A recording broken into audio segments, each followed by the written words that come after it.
if you're looking for Cordkillers, you've come to almost the right place. Cordkillers is where we tell you how to watch and what to watch. And Spoilerin Time is once we've watched it, we get to talk about it and spoil it all for the people who haven't watched it. So if you haven't watched it, go watch Cordkillers instead.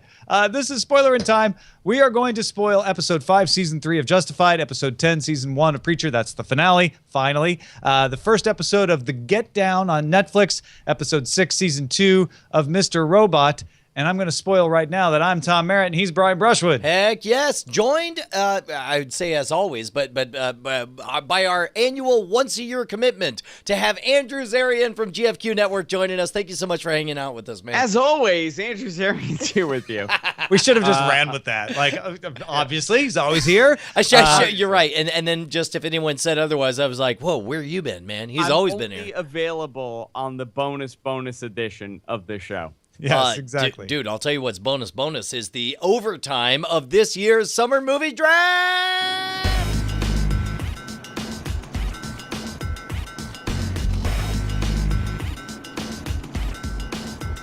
Dude, it's getting real. It's getting real. I'm ready to hand this thing to you every second. And then I look and I'm like, it's too close. It's just too close. Like $21.58 million is separating Night Attack and DTNS. The count ends on September 2nd. We got clarification from Commissioner Dan. Hold on. You said $8 million separates us? How do you figure? I said $58 million. Oh, 58. Got it. $58 million. $58 million. We got a confirmation from Commissioner Dan that September 2nd is the day that the count ends. And what that means is whatever has been reported by Friday, September 2nd, is exactly 28 days after the issuance of the final movie. It is what we always do. And so it will likely not include anything from Friday, even though it is on Friday, because Friday results aren't reported to the next day. So essentially, it's receipts up through September 1st. And to put it in context, we got this email from Movie League Mike, who writes the Crumdom report. That's the Chat Realm's ridiculously unofficial movie draft minute report. Is that right? Yeah, it's awesome. Whatever what it is. Go read it. He writes, he says, it's hard to believe this could actually matter after 24 weeks and $900 million each, but with the latest Crumdom random guesses projecting a mere $3 million margin between Night Attack and DTNS at season's end, the final day of the movie draft should probably be verified. The end date is stated as Friday, September 2nd. I'm pretty sure in the past this has meant box office is accumulated through Thursday, the end of a traditional Friday through Thursday movie release week, but one extra day has also never really mattered before, so who knows if Friday was tossed in. But this time it's possible that adding September 2nd results could actually alter whether it's Night Attack or DTNS wearing the coveted championship tiara, so it's probably best to verify that now. So we reached out to the commissioner. We got the official report. By the way, thank you so much to Mike Range at Movie League Mike. Support his Patreon because he puts out the best analysis on this. I'm amazed how close it is this year, because last year's summer draft was, Tom took this thing, I mean, just like crazy. I was in the lead for majority of the draft, if you guys remember. Oh, that's right. And the end of the summer, totally, I mean, I was just blown out of the water. I really thought, I forgot what the name of that movie was, Paper Towns. That's what it was. I really thought Paper Towns was going to be the movie of the summer. Forget about the event. I mean, who did? Right? That was all the buzz was around Paper Town. That's what my money was on. This is going to be more controversial than Star Wars. I have a feeling.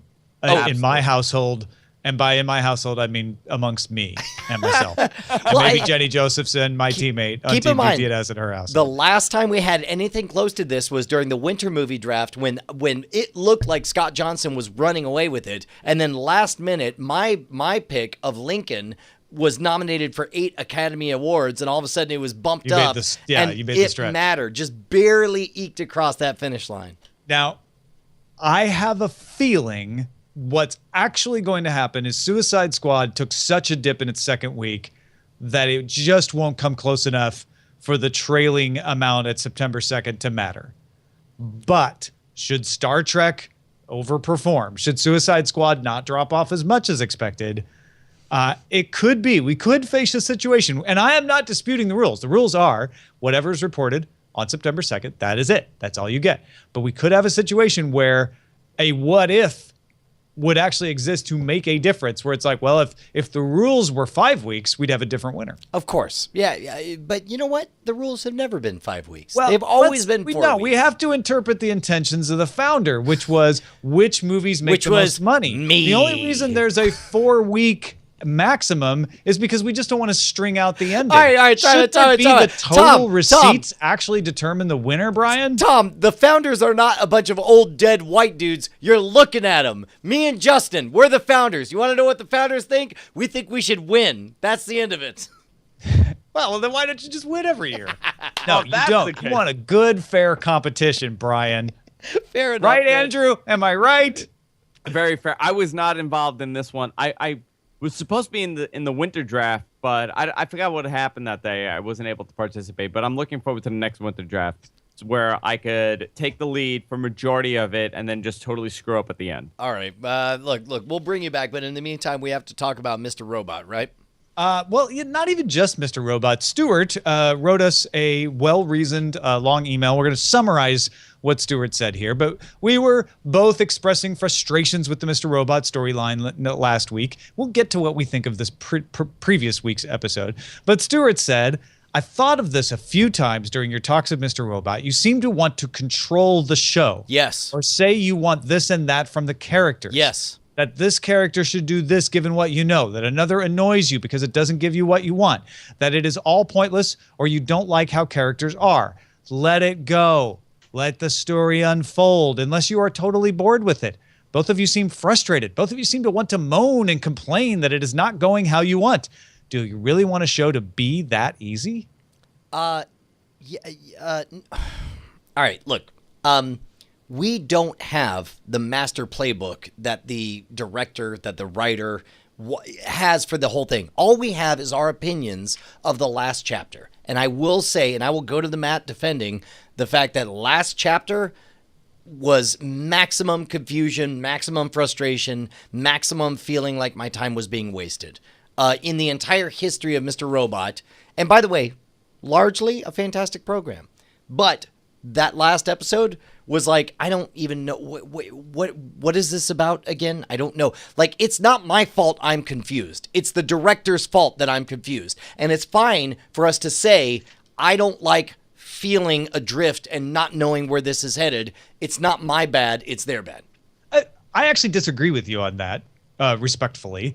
I think that any story is an interaction between you, the receiver, and the director. And then there's also kind of a thing that happens in between that's neither one of your faults. And a director can be flawless and me not like something, and it's not the director's fault. I wouldn't say that. I would say sometimes I'm just not going to like it because I bring in my own experiences to things, and things the director intended don't work for me. Sometimes it is the director's fault, sometimes it's not. But what I would say to Stuart is, my perspective and Brian's perspective are both valid perspectives, even though they differ, and we are allowed to watch the show however we want. If we want to try to control the characters, if we want to expect a certain way and it doesn't go that way, then we get frustrated. And I think that's important because I think it can add to the enjoyment of the show if you're that engaged that you're getting frustrated, that when something changes to relieve that frustration, it feels brilliant. It's like, oh, I was so frustrated about that for a reason because it was leading to this moment that I hadn't expected. And I think Stuart's perspective is perfectly fine for him to be like, hey, you know what? I'm just going to lean back and enjoy and let it wash over me. That's another approach that you can have. All right. So let me ask both of you this. Sure. Did you have this mentality or this mindset when it came to the first season? Well, I was never bored and I was never confused the first season. Any single episode always advanced the plot. I understood what the rules were, and I was along for the ride. This second season is the first time that I'm like, I'm confused. It's hard for me to remember who did what and why I should care. I'm leaning extra heavily on the previously on, And I think that means, my thesis was, I suspect that this is less than perfect storytelling that I'm experiencing. Well, and that's why I think Stewart's letter goes well beyond what Mr. Robot is doing to like, hey, sometimes people don't like stuff and they get to express that they don't like it and why. I feel like Stewart does doing the show a lot because we have different opinions and things have different effects on us. And I have to remember, like, just because Brian doesn't like something doesn't mean it's wrong for me to like it, and vice versa. And by the way, keep in mind, everybody has a tendency to mistake my intensity for hatred. I didn't hate it. I loved it. I still love the show. It's still among my favorite shows of all. It's just that, I'm confused about it, and I have things to say about that. Now, we're going to start spoiling shows now for real. And just so you know, Andrew Zarian you have not watched any of these shows, correct? I have not, but I'm looking forward to this. Oh my God, this is going to be so nonsensical. I'm so excited. We're going to engage Andrew. Andrew, at his request, we're going to engage him in the discussion. So bear that in mind before you start hating on his reaction. By the way, you're going to get major fundamental plot spoilers instantly. How do we want to do this? Are you going to see the topic and the show, and I'm just going to chime in? Let's start with the most important fact of all of them. Bigger than everything else put together. Okay. How cool is it that Darren Kitchen's Rubber Ducky had a cameo as an important plot point in this episode? Our buddy, the guy whose booth I was at DEF CON, like his gizmo showed up. I don't know if they reached out to him beforehand or if they, knowing the way they handle everything else, wouldn't surprise me at all if they just. No, we actually had Darren on Daily Tech News Show Friday. He's normally on Fridays, and he talked about everything that went into that hack. He was consulted about it ahead of time, and he actually walked through not just the Rubber Ducky part of that hack, but also the Cantenna and the OpenWRT, and said, like, this is a real hack. This is exactly the way the worked. And if I could summarize for Darren, the only criticism he had was a lot of the things that Angela was doing could have been done remotely. And so when Angela had the problem, that was kind of an unnecessary tension. But he's like, I get that they needed that for the story. And what Angela was being told to do was legitimate. Everything about the way the hack worked was absolutely right on. Dude, I was unbelievably giddy that entire time. And by the way, that Rubber Ducky is not only the backup plan, but gets a a close-up shot with the actual logo of the Rubber Ducky on there. I was so excited. And by the way, the Rubber Ducky did make an appearance first on a better show called Hacking the System that appeared on National Geographic. Just saying. Now that I did see.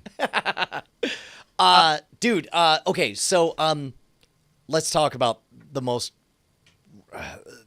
stylistic moment of the entire episode. You start up that episode, the previously on goes all the way through, then it starts playing the 1988 intro to USA, and then it says the Word Up Wednesday and all this stuff, and then it opens on what on paper, I can't believe everybody signed on board for this, because on paper, that was a garbage idea that was insane and should not have worked. But instead, it is a testament to Rami Malek's presence as Elliot and to Sam Esmail's direction that they made what should be the stupidest idea ever, making Mr. Robot suddenly look like Full House. It worked. It worked so good. It was dark and haunting and strange and sideways. And every time you wanted out of it, you got a glimpse of what this was shielding you from. And then you just wanted to suck right back in there. Complete with a freaking cameo from Alf. Alf showed up in this episode twice. I'm pretty sure the actual voice of Gordon Shumway. I Alf. assume they just extracted those from Alf episodes because they were fairly non-specific. They were reactions. generic. Yeah. I thought it was genius. I also, like you, was waiting for it to go off the rails at any moment.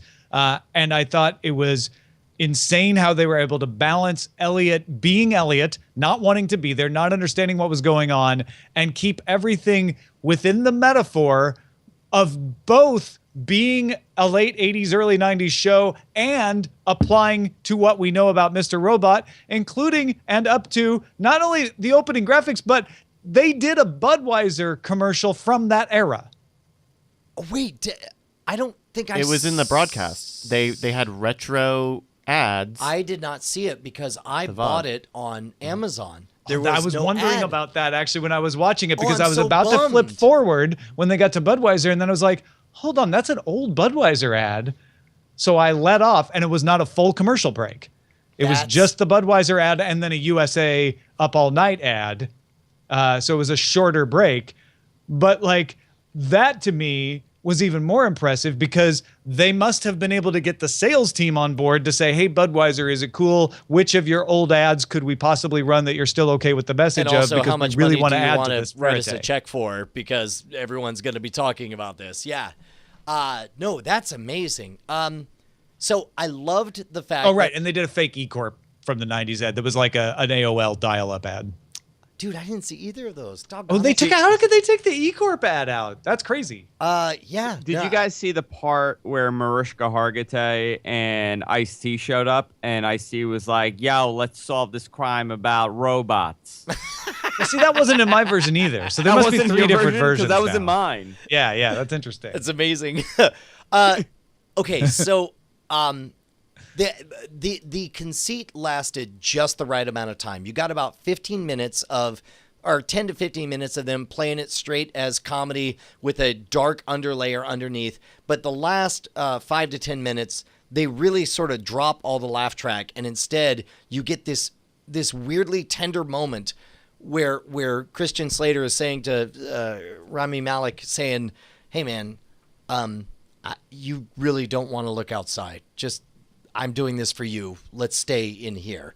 And then you see that pay off later when, for the first time, and this is what's really exciting. All of a sudden, the season got a lot more interesting to me, because all of a sudden, Mr. Robot is not the painful antagonist problem in his head. He is the savior, because he's in deep, deep shit right now. And Mr. Robot is the one protecting him, and he needs Mr. Robot's cunning and guile and persuasive, bombastic demeanor to get him out of this. And all of a sudden, like the idea that all of a sudden Christian Slater is not the cancer to be excised, but instead the salvation that is going to take care of Elliot, is a really great dynamic going into. And it worked for me on another level too, because multiple personality disorder usually is thought to arise because the person needs a defense mechanism. Right.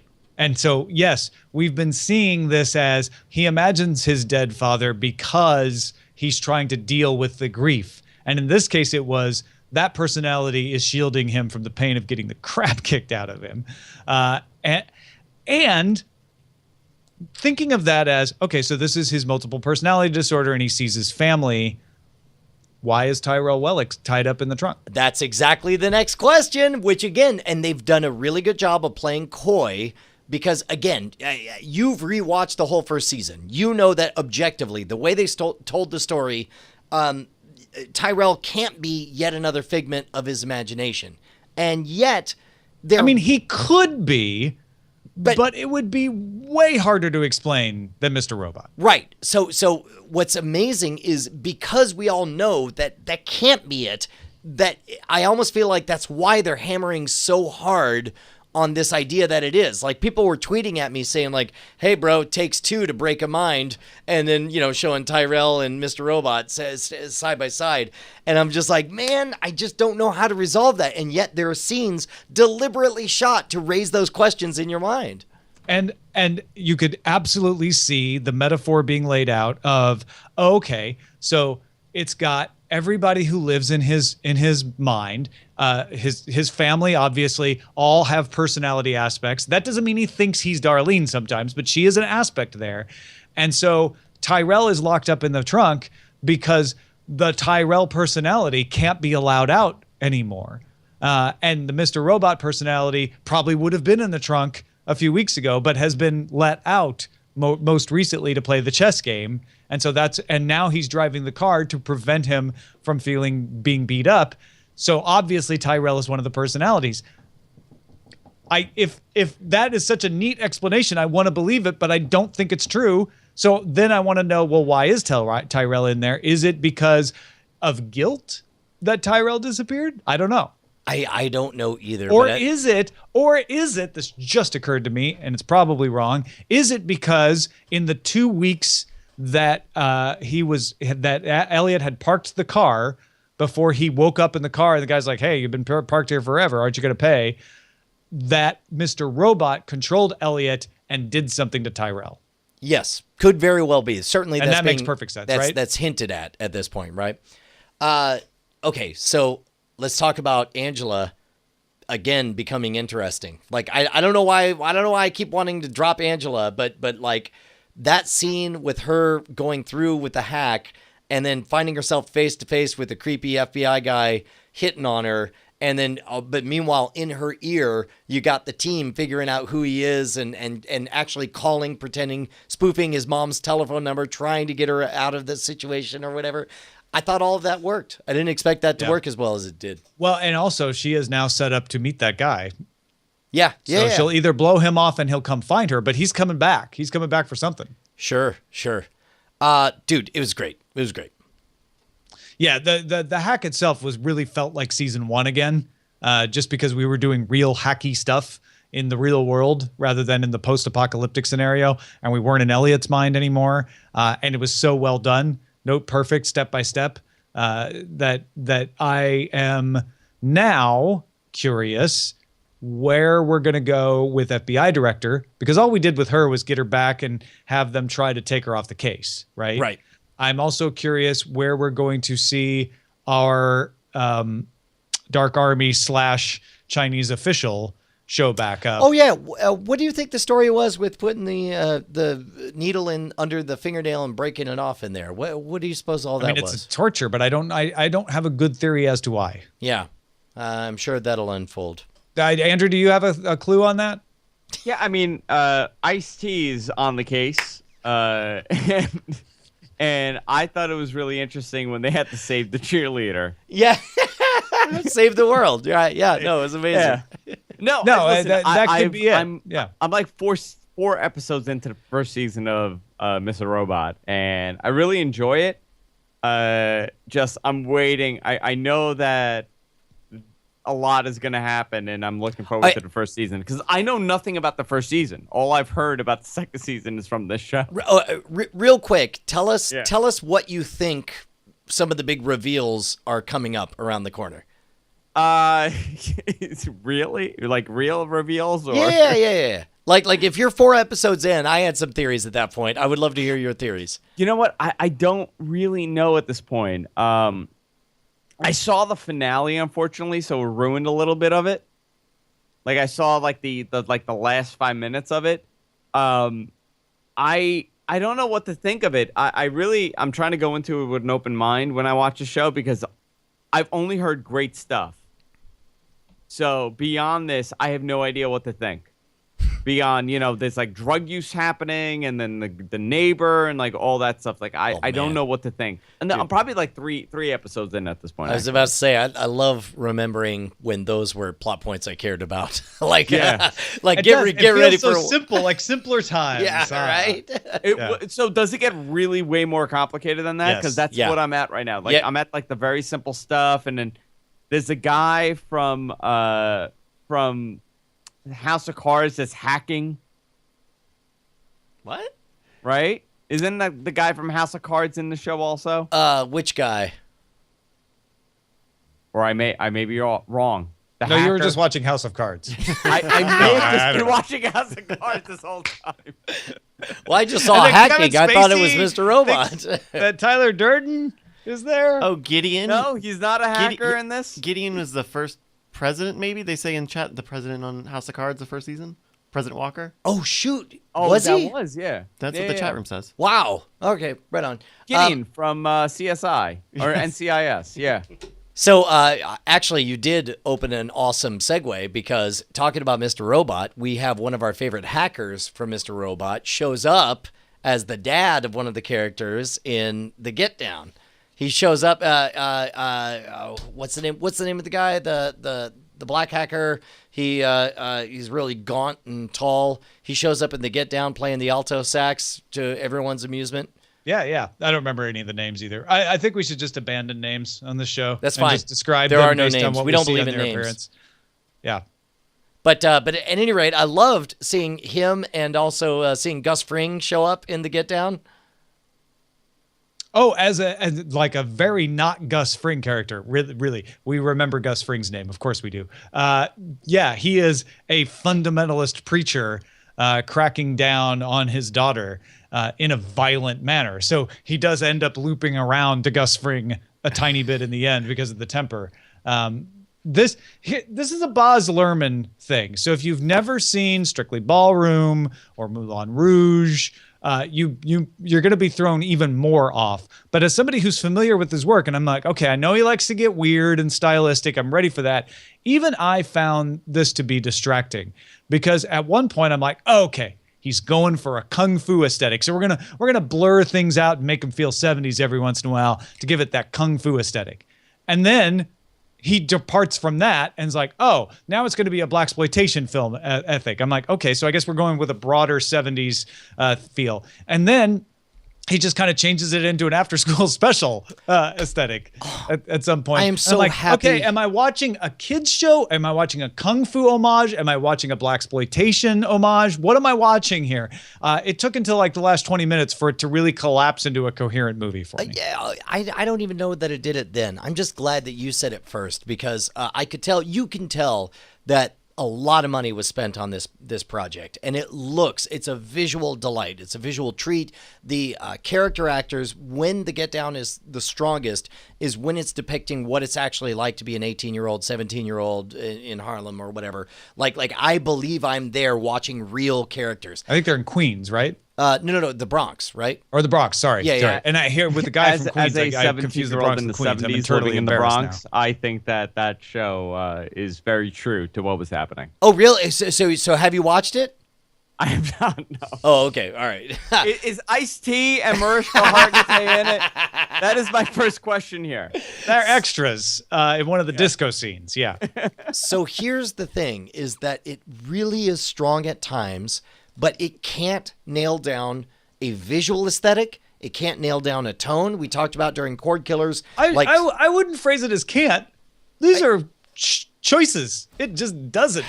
Like, okay, look, that's even weirder for me, right? You know, it doesn't look like they're attempting to. I will agree with you if you could point to me, just describe to me the meeting in which they meet Jimmy Smits and they're like, just look as insanely cartoony as possible, make sure nothing you say is remotely believable, and overreact to everything so it takes people out of the scene.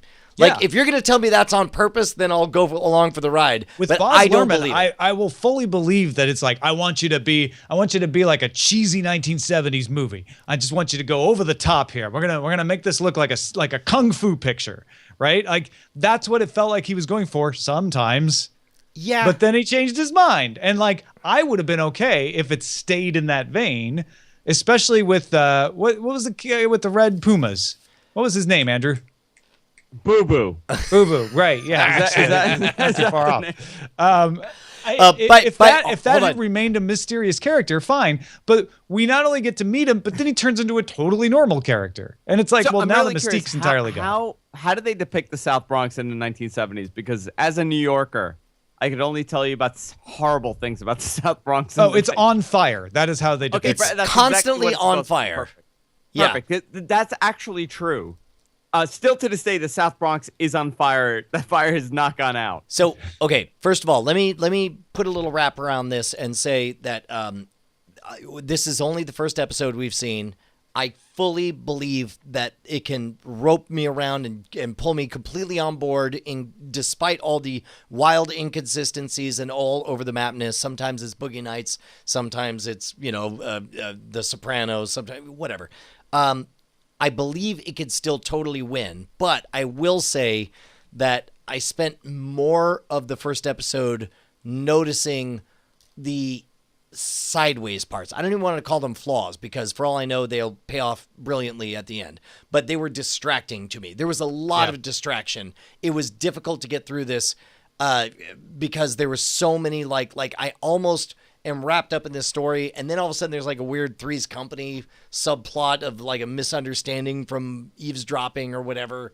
It challenging No, to I get felt over like they all were that. just throwing like genre, character description, new character, another genre, and I was just like trying to catch everything, and it was hard until we get to the breakdancing and Grandmaster Flash.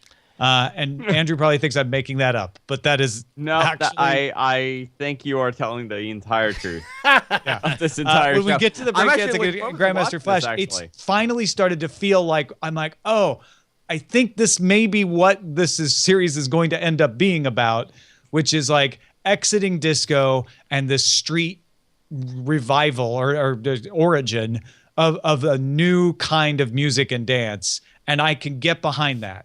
As what I've struggled to understand about these characters leads me to believe that a good story can be told with them there. Jackie in the chat room said that the blackout plays a role in this. I haven't watched. She may have watched more episodes Yeah, than we have. she says episode 4 is when it all ties together, and So I would love to see that. if you haven't heard it, there's I believe Radiolab did a fantastic podcast talking about how the that blackout gave rise to hip hop culture. It's amazing. All right. Let's move on to the finale of The Preacher, which many of you have been waiting for us to finally wrap up. Thank you for your patience. I only can say that I enjoyed the entire season, and the finale did not move me one way or another, really. Man, I thought the finale was fantastic. I loved and keep in mind, I just watched the finale, so I'll probably be reminding you of a lot of elements. Yeah, probably. Seeing Cassidy back to full strength Cassidy, That was great. good. Great. And seeing his bromance with Jesse, like the two of them, like the whole buddy dynamic, I could watch an entire series of just the two of them, but having Tulip in there as well is phenomenal. Yeah, it seems like we have the makings of a road crew, perhaps. Oh, sure. And they overtly state that at the end. They're like, so a road trip? And then they sketch out the next couple of seasons. They're like, so what? We just drive around and shoot people and look for God? They're like, yep, that's what we're going to do. Speaking of which, the entire, like, this is the master stroke of Preacher, is that they got to a place where they're video conferencing, they're Skyping God, only they figure out that it's fake God. And he's very clearly just a schmo, and they start arguing about whether he picked his nose or was scratching his nose.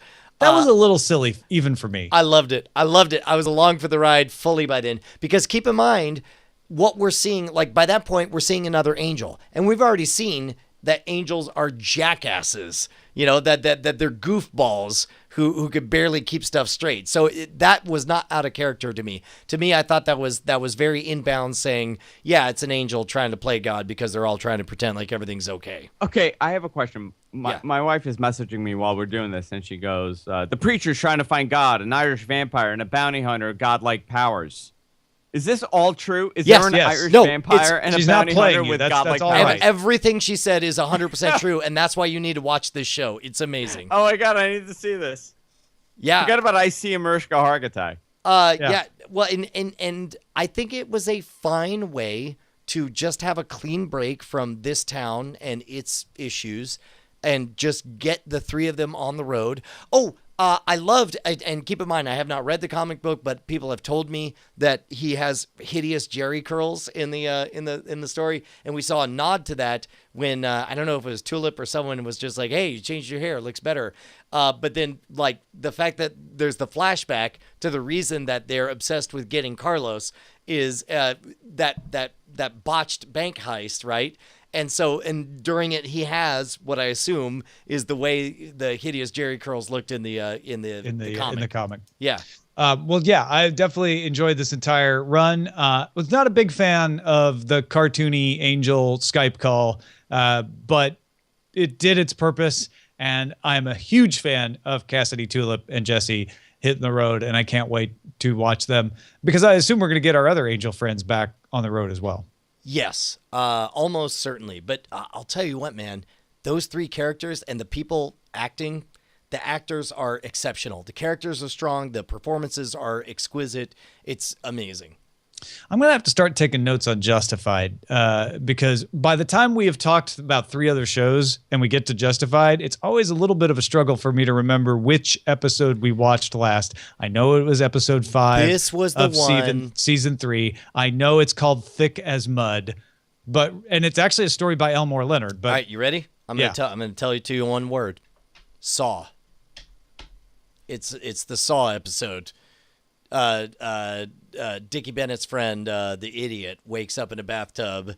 Oh, right. Spun He's a running story. around. Oh, man, that was probably the most disturbing piece of television I've seen in a while when I thought he didn't have any kidneys. Yeah, which, by the way, lasted about 30 seconds for me. I was just like, okay, wait. It just seems to me this guy's not bright.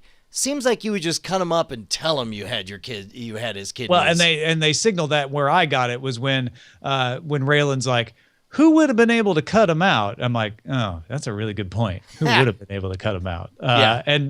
But when I thought he was stumbling around without kidneys in, I was like, oh my God, that would be terrifying. Yeah, Dewey right? Crow. Dewey Crow is the guy's name. Yeah, thank you, Strike It Rich in the chat. No, Dewey is an idiot.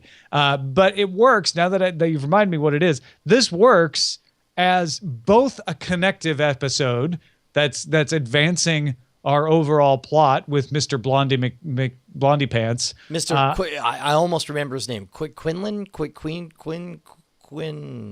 Q something. Mr. Q. Quarrels. Yeah, because he's always quarreling with people. got it. With Blondie McQuarrels Pants. And also is a good standalone episode because we're hunting Dewey. And we get to see where Dewey's going and always the aftermath that he leaves behind him. Yeah.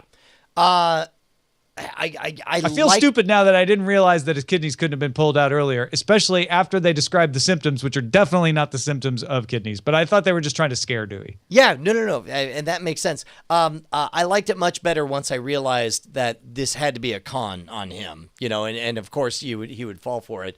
I liked as a monster of the week or month. I guess we've spent a little bit of time with this guy. It was pretty good. The moment that nurse showed up, I was like, she's too attractive. She's too coy. She's engaging in witty repartee with Raylan. And I'm like, she's not just a nurse. And then there's something more is going to come from her. Yeah, absolutely. Yeah. She was as cute as a pan full of kittens. Raylan was absolutely right. Yeah, yes.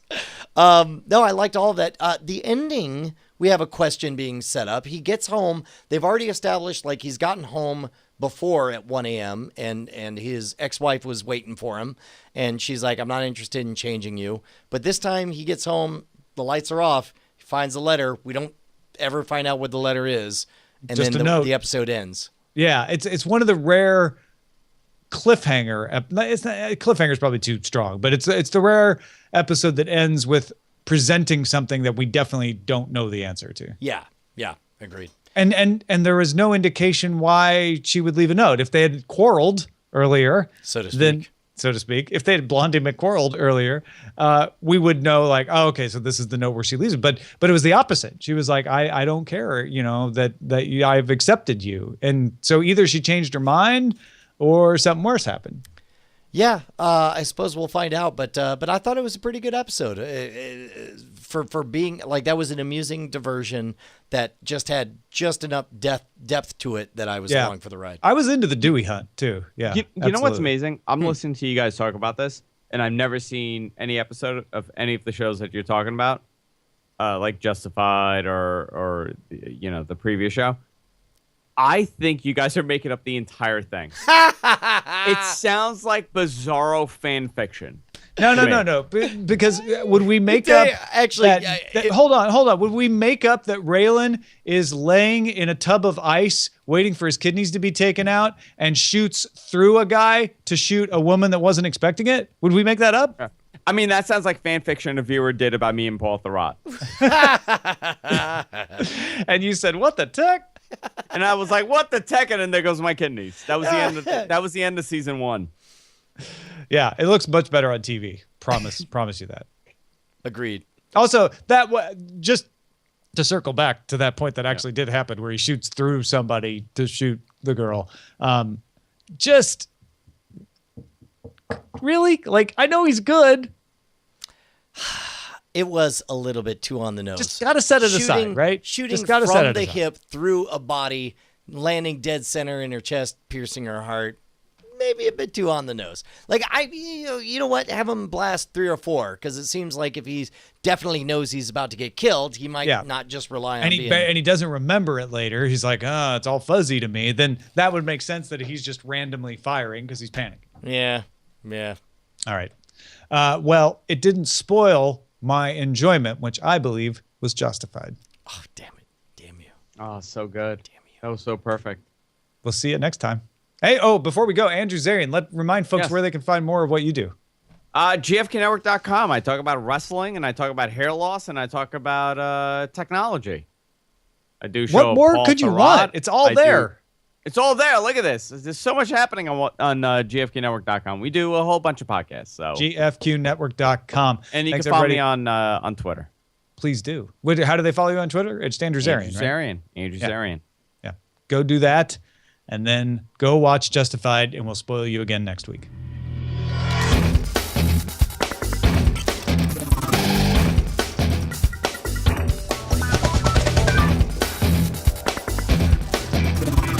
Diamond Club hopes you have enjoyed this program.